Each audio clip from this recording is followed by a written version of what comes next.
Off the Record with the Indiana 250 is presented by Prolific. When what worked stops working, I point purpose-driven leaders to Prolific, the growth firm. They turn plans into results with full-service marketing and strategy focused on outcomes, not vanity metrics. Head to prolifichq.com to learn more.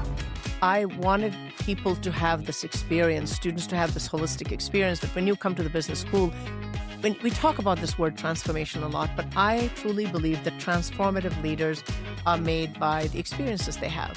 We do a lot with our students outside of classrooms. But that gift is, when I talk about transformation, for these students who are Fry Scholars, that is going to really be defining how they live their life, both as a professional, but as an individual in a society.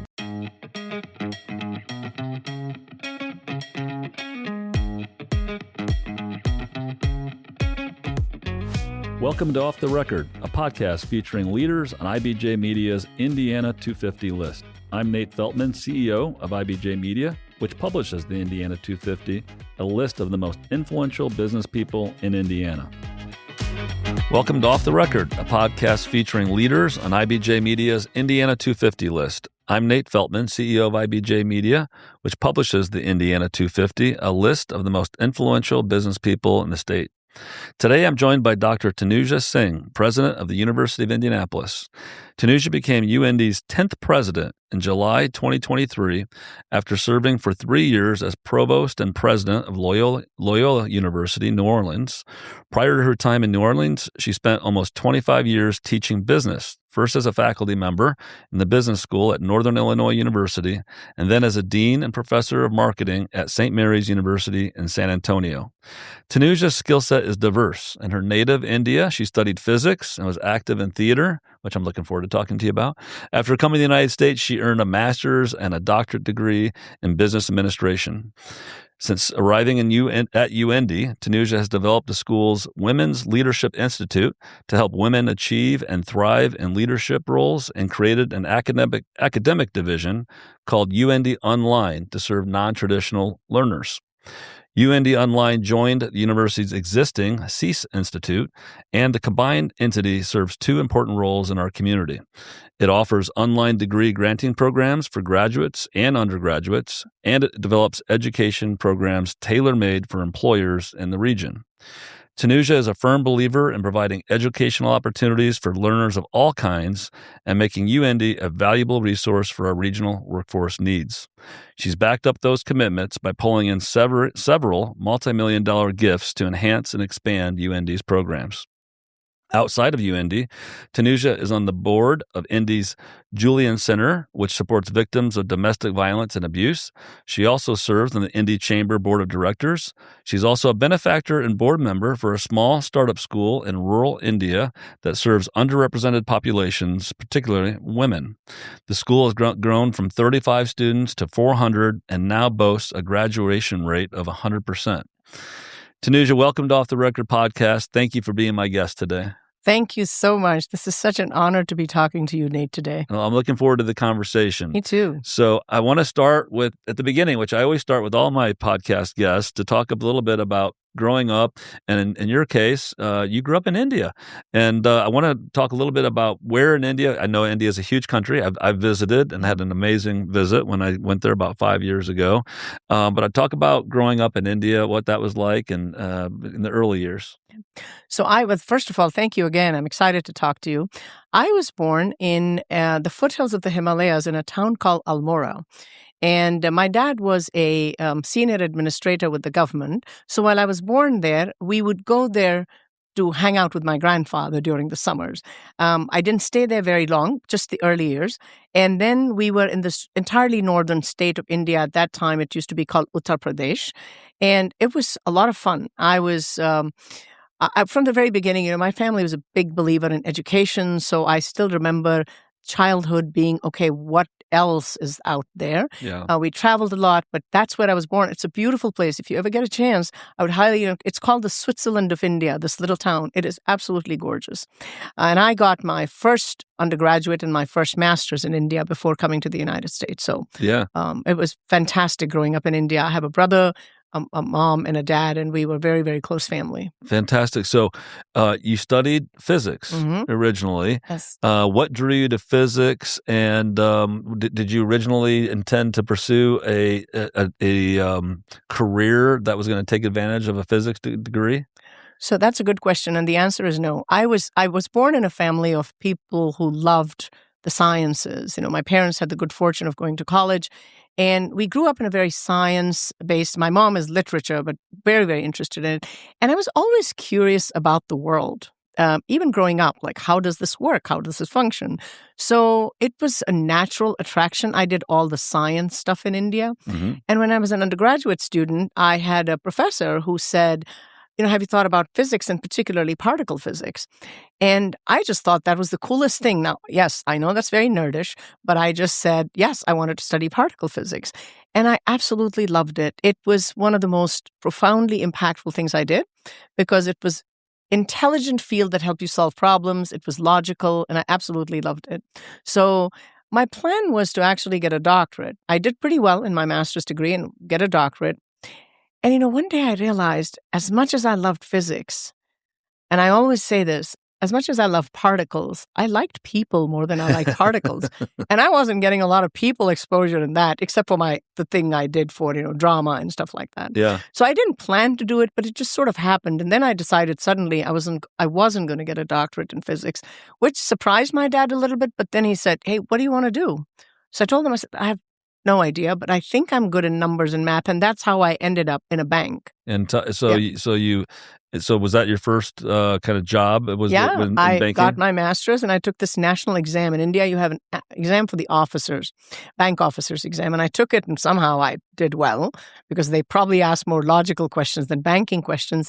And that's when I said, wow, this is a pretty cool field. I mean, I loved, and I was in the international banking division, which really opened my eyes to export-import. And I'm reminded of a Seinfeld episode, by the way, from that. I know that one. The minute I said that. But I loved it so much that I said, wouldn't it be nice if I knew something about international business and business in general? Right. And my brother was planning to come here for his degree. And I just said, hey, I'm going to do this too. So really in the early stages, I was doing really well, in the banking sector. And I probably would have been a CEO of one of the banks there. But this curiosity, which I have with just experimenting with different things, that has stayed with me forever. Yeah. And that part of me is what kind of brought me to what I do now. So yeah. That's interesting. So in terms of when you decided to come to the United States, talk a little bit about what drew you to say, I'm gonna advance myself in my career in the U.S. and leave banking and think about pursuing higher education. Talk a little bit how that all came about. In the beginning, actually, I wanted to just come here and get another master's degree in business and really work for a bank. I was very interested in banking. And in fact, it was in my master's program that I just fell in love with how teaching impacts people. Because I was fortunate in India that, I knew I was going to go to college. But I met so many students who said college just transformed their lives. This is not the life they would have imagined. And when I was in my MBA program, a faculty of mine, I used to teach for him regularly. And he told me, I don't know if this is true or not, but he would tell me, hey, you get better evaluations than I do.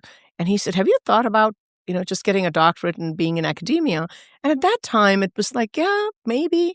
But once I saw the impact, I was pretty sure that I was not even going to look for a job after my master's program. I was going to go get a doctorate, and I was going to teach. Yeah. So that was pretty. In about 2 years, I had made up my mind I wanted to be in higher education. Yeah, and so you started at Northern Illinois, and then St. Mary's, Loyola. So talk about some of those experiences and what eventually, of course, you were recruited to come to UIndy, but talk about the lead up at some of those other stops before you got to UIndy. So, in fact, I started at Florida Tech. It's a small private school, again, in Melbourne, Florida. Okay. I stayed there about 2.5 years. And that story, you'll probably see that thread throughout my conversation. I noticed that people would come talk to me about not just the classwork, but they would talk about life. They would talk about, hey, what should I do? So I don't know what it is, but maybe I was just, a good listener. But I would have students, undergraduate and graduate, come and talk to me. When I moved to Northern, it became a little more clear to me that in addition to teaching, what I really liked doing was mentoring people. There were not a lot of people in the school that looked like me, who had an accent, who was also 5'2.5". That's another thing. So it was good fun for me, and I had students coming to me all the time, and I learned with them, and I learned what they were looking for. I'm also I like connecting people. So I was very connected with corporate. I just said, look, we're talking about this whole thing about relevant learning today. But when I was at Northern, one of the things we did very, very interestingly was started working with companies. We would ask them to give us their projects that they didn't have time to work on. And I convinced my dean that was, there were lots of people doing it. We did that. And I began to see that connection between not just education and isolation, mentoring people, helping them learn the skills. And after that, it just became sort of I became a department chair. I was a director of the international business thing for a little bit. And then I noticed that I probably could make an even bigger impact as I moved up the chain, if you will, as a dean. And then, of course, gradually as a provost and the president. So what was it when you decided to put yourself in the running to be the next president of UIndy? What was it that drew you to UIndy and where you are today and Indianapolis? What got you excited about that opportunity? So as a business school dean, people often told me, hey, you should look for a presidency. But I also knew that I needed some skill sets that you have to understand the institution as a whole. So when I took the provost position, I realized that a university has the exact same structure, very different players, but a very similar structure to any other organization.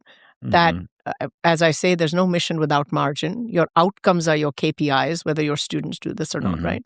So I was always interested in that level of thinking about transformative kind of approach. Now, I don't want to claim that, hey, I'm transformative, but that interested me. When I looked at the provost job and I did it, and I said, wow, wouldn't it be? And I was told by several people, and I knew that that's what I wanted to do.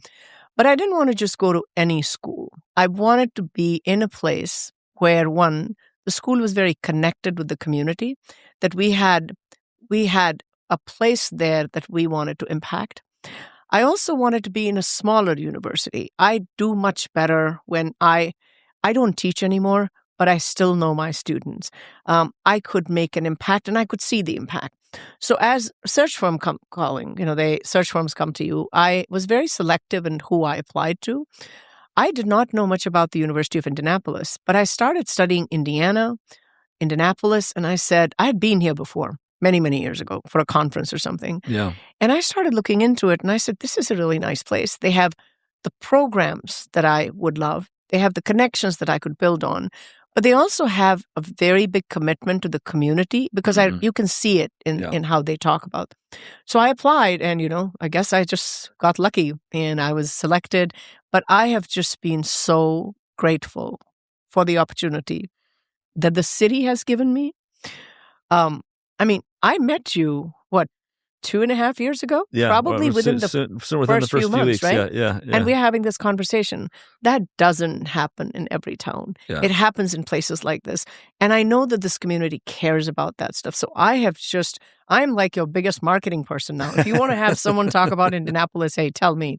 I just absolutely love the university, what we are doing, how we are transforming this whole model of education. And also the city has been so welcoming and so gracious with, teaching me to be a better Hoosier. That's fantastic. It's fantastic. So, because you have a lot to compare it to in terms of cities, you're obviously you're a person of the world. You've been to lots of different places, but you've lived in bigger cities like New Orleans and San Antonio, and maybe they're not too far in terms of much bigger than Indianapolis, but those are significant urban centers, of course.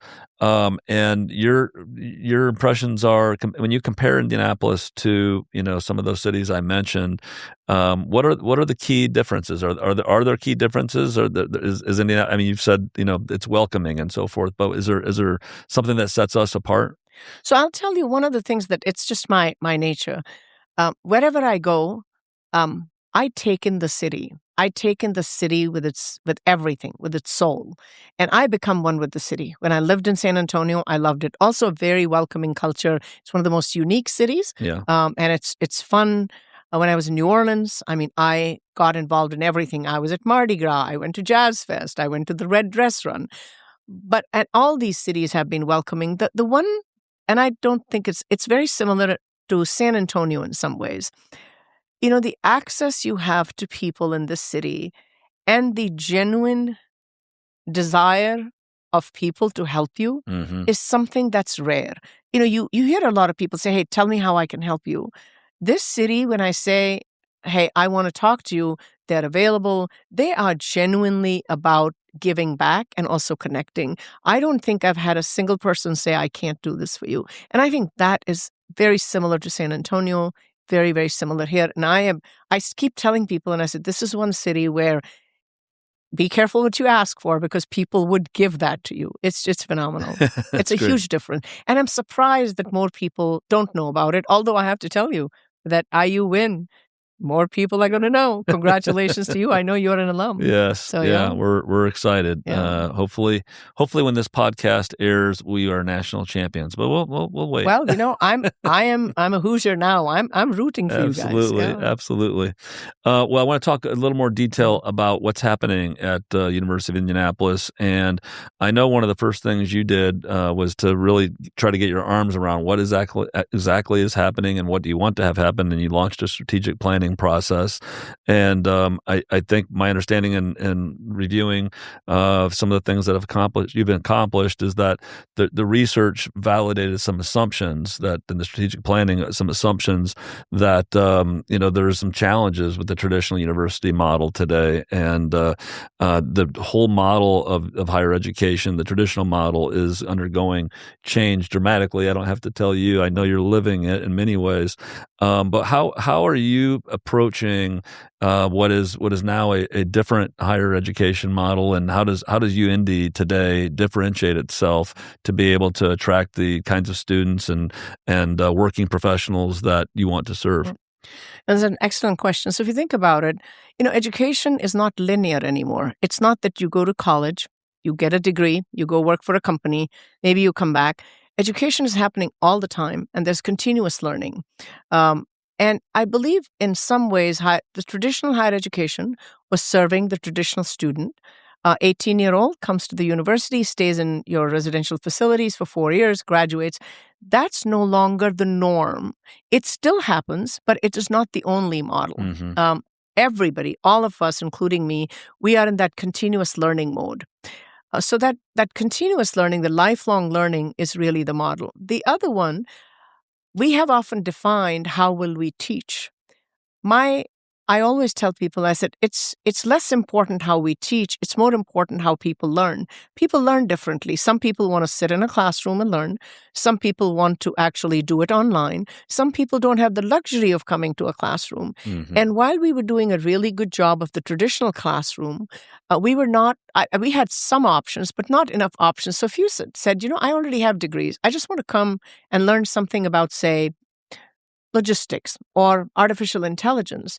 Your options were limited. You were not getting in-depth knowledge. And my whole philosophy is learning is dependent upon the person who is your audience, right? The learner is the most important part. So what we have done is we have our traditional model, but we have now, of course, UIndy Online, which is not different from a lot of places. But what it does is, let's say if you had finished maybe 60 years in college, but you never finished college. Well, we can help you finish that. So you are in Indiana, as you know, there's a talent issue, right? There are lots of people with some college who never finished, but we are making it easy for them to do it. And we're not asking them to be the same person as an 18-year-old going and taking online classes. That's a big difference. The other one is we have this whole thing on stackable certificates. So while you're doing a degree, let's say you're interested in artificial intelligence, you'll get your MBA in a year and a half or whenever, but you can get those certificates now so it can reflect on your transcript. So we are thinking with the audience. And finally, we are working with corporate to say, this women's leadership program we instituted, it was really in response to, hey, what do we need? So let's start something that's content-based, it's rigorous, but at the same time responds to the needs of the society. Yeah, that's so you're giving really anybody who wants to advance themselves, and often that's sometimes turn non-traditional students. So someone who's not just graduated from high school and enrolling in college. It could be somebody who's been in the workforce. And the two programs you mentioned, the online programming that UIndy offers, as well as the stackable MBA program, I'm assuming a lot of times those are being accessed by people who are not, quote, the traditional. Absolutely, yeah. And we call them post-traditional students. Yeah. We basically say, hey, if you want to change your career, you want to charge your career, you want to just learn a new skill, we have an option available for you. And that is, I think, what makes us different. I was going to say, it's a key differentiator for you. And, the stackables, we basically said, hey, could you do something within your degree? So you could tell your employer, I want to come back with this MBA, but I'm going to be now an expert in data analytics or in logistics or in AI. And I think that sets us apart. And more universities need to be thinking about the relevance part of it. Yeah. Whether you're studying philosophy or whether you're studying business or engineering, how translatable are these skills to the real world at the traditional level and at the post-traditional? And also something that, can you get people to do something that then is demonstrably connected to their field? So we are now basically saying, if you come into UIndy, last year, if you started at fall, before you graduate, you would have done something that's very experiential. If you're an engineer, chances are you built something. You're a business student. You've probably done some investment analysis, but real work that helps you translate what you're doing to something very, very tangible. And with the stackable MBA, I'm assuming that can be done at whatever pace that you want to do it. If you're working full time, yes, and you want to pursue that over the long term, you can. The employer doesn't have to give somebody up for months and years to go full time. They can do this while they work. Yeah, that's exactly the point, right? That's what we're offering. So could we do this while you are already working? And could you, maybe you want to come back. Maybe you don't finish the whole thing. And sometimes you can just get the stackables. Yeah. So you can say, hey, I've already done 12 hours.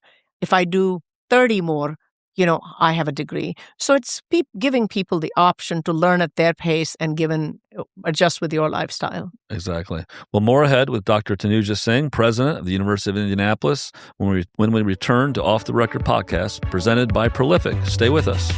Most organizations hit a point where growth stalls. The message blends in, the site stops converting, the pipeline softens. That's when I tell leaders about Prolific, the growth firm for purpose-driven leaders. Through full-service marketing and strategy, they clarify the story, rebuild your go-to-market, and drive sales. Most importantly, Prolific holds itself accountable to the metrics that matter to you. If you're ready for your next growth stage, learn more about Prolific at prolifichq.com. Welcome back to Off the Record podcast. I'm Nate Feltman, CEO of IBJ Media, and I'm talking today with Dr. Tanuja Singh, president of the University of Indianapolis. Well, one of your passions, I know, is increasing the number of women in leadership roles and encouraging women to pursue their dreams. Talk a little bit about why that's important to you. How did that become something that was just an important piece of who you are and what you want to do? I'm glad you asked that question because that's a very big part of my identity. So growing up, there were not too many women in physics. I think we had a class of 45. There were 5 women. Wherever I went, I noticed that there were not too many women, but also women were not in roles of leadership. They were hesitant sometimes themselves.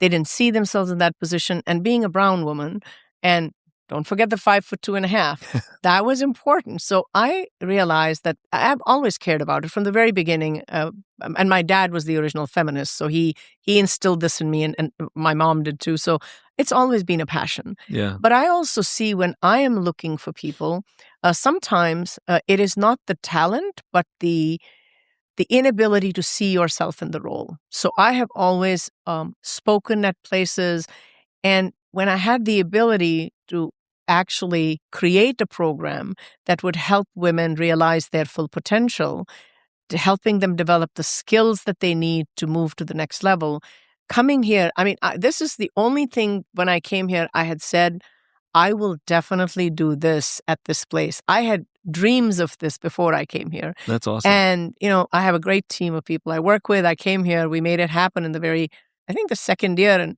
it was it's probably one of the biggest joys of my life. It's fantastic. So what you're referring to, of course, I said it in the opening, but just to repeat, it's the UIndy's Women's Leadership Institute, which I was excited to partner with you in a little way in that we sent 2 IBJ leaders to participate. And they were fantastic. And they couldn't say more good things about it. But you've talked a little bit about the why you created it, but talk a little bit about like what you've seen through year one and what you see kind of going forward. I know you did an incredible job. You and your team did an incredible job of bringing in well-known local women leaders to talk to the class and to give them ideas about how they can grow in their careers. But what's been your experience with the Institute through year one, and now I know you're getting ready for year two? What do you see any modifications or kind of continuing exactly how it's structured the first year? Yeah, so I don't know how many of your audience knows about the Institute. So the way we structured it,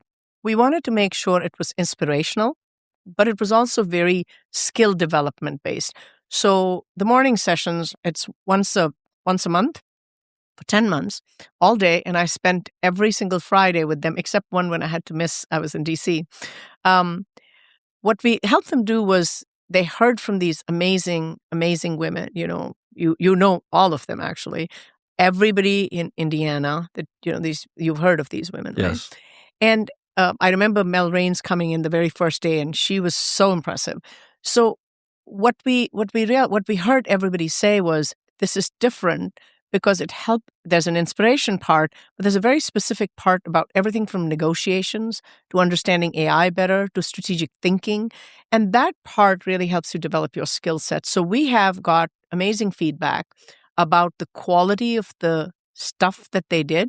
But also we saw evidence of women, in fact, changing roles within their organizations, women getting promotions within their organizations during this thing. And I'm convinced that the content we have, we'll have, again, some amazing speakers there, but the content is tailored to the needs of the market. We have sessions on AI, we have how to negotiate better, executive presence, all the things, but really experimentally, you can do it, you can see it for yourself. And you can see me smiling. It was just such an incredible experience for me personally, that it was very fulfilling. Fantastic. Yeah. So when you think about, I know you're constantly thinking about how to give women the skills and the skill sets necessary to progress in whatever direction they want to progress in. Are there certain skills that that are specific to women that you like that you say, gosh, obviously every woman is different, every person is different, but are there certain skills that you say these are the ones that are most needed that we find that women really need to focus on in order to further their life and their career in terms of what they want to achieve? So, some of them are pretty much validated by research. One of the things, I'm sure you've heard it, women don't apply for a job unless they are 100% qualified for it. And men, if they're 60% qualified, they think they're overqualified. And I'm being facetious, but it is true. So part of it is also the ability to assess your own skill set in a very logical way. And really looking at, honestly, yourself, hey, what do you do well and what do you not do well? The other part that women know well but don't explore a lot of times is this aspect of the importance of finance and financial strategy in the success of any organization. It doesn't matter where you are right now. I always say, it doesn't matter what you run. The importance of finance. Those, and the third one, and there are lots of them, but there is the third one. Women don't negotiate as well. Women generally negotiate they don't negotiate as well, not as effectively. So we wanted to make sure the other skill sets, executive presence, communication, etc., they are very strong across the board. Mm-hmm. But these are particular areas where we felt the hesitancy to apply. I had one encounter with one particular person who said, should I apply for this job? And I said, you're absolutely applying for it. And she did. And she said, it was just such a relief to see I actually fit that. And, she was not even thinking, and I said, but why not? Right. And I'm not saying I did it, but when they heard from these very successful women about the need to take, what's the worst that's going to happen? You're not going to get the job. That's okay. You weren't going to get the job anyway because you weren't applying for it. Exactly. So that is a big part of it. That's wonderful. So, good. I'm curious about mentors for you. Like who in your life have been important mentors? I know you mentioned your parents, but maybe others that have been really important. My parents are amazing. My mom is the one who would tell me, I'm a terrible athlete, by the way. I mean, really bad. And my mom was the one, well, what's stopping you from at least trying? She knew I wasn't, but she was awesome. And my dad was, he was big, and my grandfather. But later in life, there are two people that I particularly want to mention. One is, he's in San Antonio, Mr. Bill Greehey. He co-founded Valero Energy. And he was our big benefactor. He had named the business school. But in him, I saw what a great leader looks like. He knew the people, he knew the business, but he knew the people even more than he knew the business. He cared about what he did deeply, and he was tough. And I'm still in touch with him. I just saw him a couple of years ago, and I'm going to go back and see him.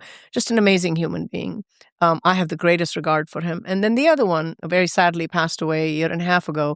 It was his executive vice president, Mary Rose Brown.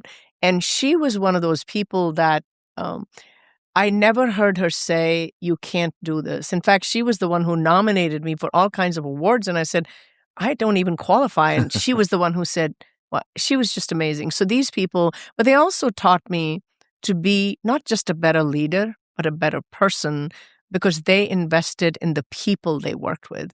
That was their focus. And I always use, in fact, you said, what's your favorite? One of my favorite quotes is, you're not successful unless you have helped somebody else succeed. And that was their motto. And I am forever grateful to these two people. That's wonderful role models. Fantastic.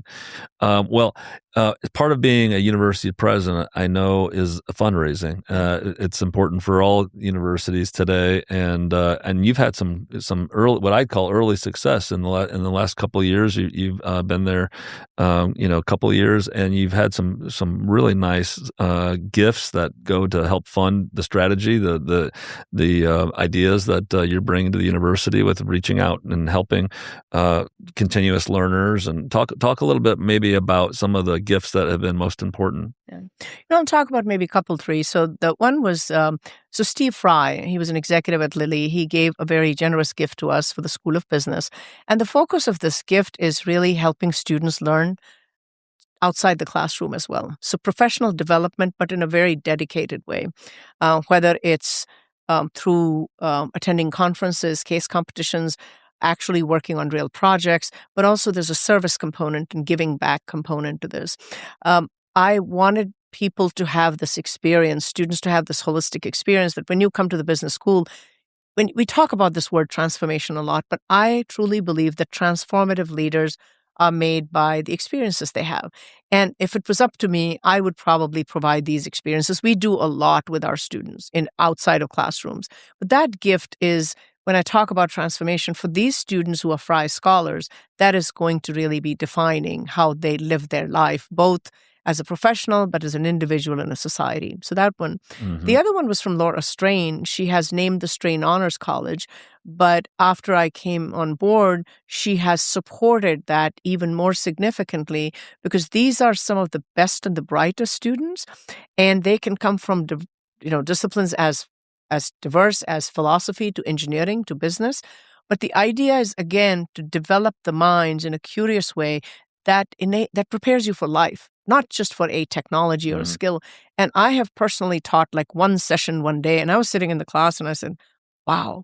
So the fact that we have someone directing this program, that has made a big difference. And a recent one that we got was an endowed professorship for engineering, which again, helps us recruit the best people, keep them here, and they are doing the kinds of things that are transforming lives for students. So it's a good team. We just do some amazing things, and I'm very fortunate that people feel that it's worth investing in. Absolutely. And you had a great announcement with the Lilly Endowment supporting a new innovation center on UIndy's campus, and there's a partnership with Perry Township Schools. Is that right? Maybe talk about that's a pretty big deal. Yeah, that to me, talk about strategy, right? So the gift is to the Perry Township, but we are a big partner with them. So essentially, if you think about what's happening in higher ed, you have not enough students going to college. And a lot of times they're not going to college because they don't know what college does for them. The skills that they're developing in high school perhaps are too far apart. So we said it had, of course, we had an interest in it because, one, if we can get those students early and get them on our campus, but also help them train in the skill set that they are going to need beyond high school, it benefits the students, it benefits our state, and it benefits the university. So we will have a brand new building on the campus of University of Indianapolis that would be, the building belongs to Perry. The land, of course, is ours, but it truly is going to help them understand the skill sets that they need. And 400 students on campus every day. They will interact regularly with our faculty. They will take some classes with our faculty. They'll have projects that are co-sponsored. And just having them on campus, exposing them while they're developing these skills, now they know, hey, if I do this, I could become an engineer or a doctor or a philosopher or an artist. That partnership is going to become more and more important for universities. It also helps us avoid the so-called demographic cliff because this is also the group that will most likely, we are hoping, some of them will come to UIndy for their college degrees. We're very grateful to Dr. Spray. He's the superintendent for this partnership. And I think the building probably will break ground next year. That's fantastic. And that's like you said, it's a great opportunity to expose students to University of Indianapolis and get them thinking about pursuing their dreams and higher education in a serious way. It's fantastic. Congratulations. Thank you. Another partnership. You've got a lot going on. So Indiana Sports Corp, there was not too long ago, late last year, right? You announced a partnership focused on of course, the sporting business, the sports world, and talk a little bit about what that means for UIndy students and the opportunities with the business of sports in greater Indianapolis. And if you think about it, this city is truly the sports capital of the world. I mean, we are fantastic. And as part of our plan, we want to make sure that when we bring in students, before they graduate, they have these amazing experiences, that they have internships, that they've actually looked at what the world looks like. And this opportunity was very intentional in the sense that how do we partner with organizations before our students ever graduate? So if they can have an exposure to everything from event planning to event management to managing finances, the logistics of it, all these different jobs. And we have a lot of the degrees at the university, but what does it look like in the real world? Right. And our partnership essentially helps us translate these classroom experiences into something very tangible with guaranteed internships with Indiana Sports Corp and hopefully a job right after that. So we are building this and many partnerships like that where we know that we should be the talent provider to these amazing employers. And if we can do it early on, then the employers have a confidence in the quality of our students, and students are confident that they will graduate and work for them, and they will stay in Indiana. That's another one of our goals. Absolutely. We do not want to lose these brilliant students to other states. 100%. Well, that sounds like a great partnership. Yeah. Well, Tanuja, we've made it to Off the Record Speed Round, all right, where you give me answers, hopefully somewhat quick, but that you can take your time, to a series of questions I ask all of my 250 guests. Okay. So the first one is your favorite movie. Saving Private Ryan. That's a good one. Yeah, I love it. Yeah. Your favorite place to vacation. Bordeaux, right outside of Bordeaux. And I have a friend who owns a bread and breakfast there in France. Oh my gosh, that sounds wonderful. Yes. Your favorite musical artist. Oh, Jason Isbell. I love him. What's the first thing you do in the morning? I meditate every day for 15 minutes. Oh, no matter how busy my day is, I meditate for 15 minutes every day. That sounds wonderful. I should adopt that one. That sounds like a good recommendation. Title of the last book you read. Oh, The Loneliness of Sonia and Sunny. I just finished it. It's a fabulous, fabulous book. I'll have to look into that one. What food can you not live without? I would like to say Indian, but in reality, I think probably sushi. I love sushi. Wonderful. Best advice you ever received? From Bill Greehey, who said, "You're not successful until you help others succeed." That's a great one. And my last question is advice for a young person who wants to become a leader in our community and more generally a leader. leadership is not defined by titles. Before you can become a leader, you have to learn to serve. And I always tell people, learn to serve before you can claim a leadership role. It's not a title thing. Love it. Well, Tanuja, thank you so much for joining me on the Indiana 250 podcast. Congratulations on all the success you've already had at University of Indianapolis. I know you're going to continue to do wonderful things there, and it matters a great deal for our community. So thank you for all you're doing for the city of Indianapolis, the greater central Indiana, and the state of Indiana. Well, thank you so very much, Nate, for having me in the program, and I look forward to continuing to work with you and others in the city. We look forward to it, too. Thank you very much. Thank you.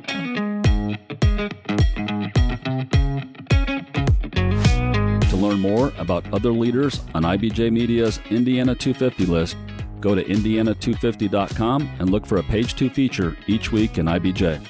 We'll be back with the new Indiana 250 off-the-record conversation soon.